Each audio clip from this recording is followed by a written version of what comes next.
Welcome back into North Dakota. Today we are cooking with Cashway. Randall, what do we have in store today? So we're going to do some steamed mussels. Ooh. And we're going to do them a little bit different. Now, it wasn't until I moved up here that I learned about Bloody Caesar. Bloody, oh yeah. I never knew there was such a thing. Yeah.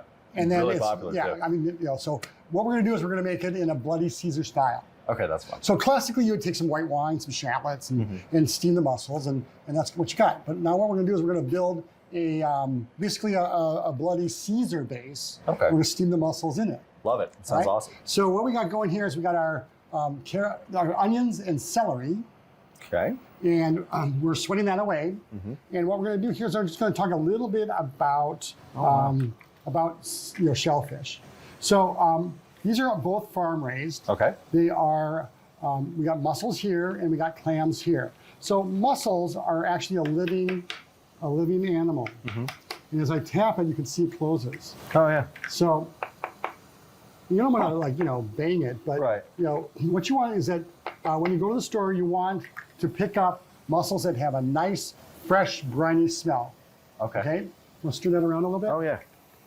So they should have that. Farm-raised mussels don't have much of a beard, but if they do, you can pull it off.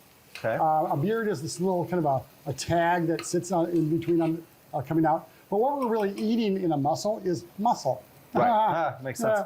And then clam, you want to purge these. So even though they've been farm-raised, they do need to be purged. So what I do is I put a little, I make a very briny water, salty like the sea. Okay? Because if you put these in fresh water, you're going to kill them. Right. We don't want that. Right. So what we do is make a briny water, and then we put them in. We put a little bit of cornstarch in there. We let them soak for about a half hour or so. Oh, okay. And then pour it off. I was expecting a lot longer than that. Wash it off. Yeah, not very long. Gotcha. But they just need a purge, and you'll see when that happens. Okay.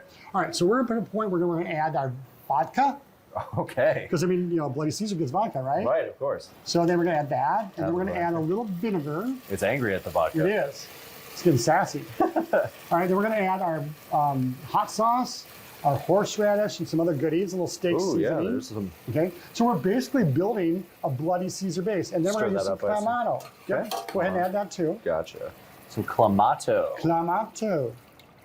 All right. So what we want to do now is just kind of let that simmer, kind of let all those little flavors build. Yep. Okay. So just going to turn, just stir it around. You can put your spoon in the bowl there. Okay.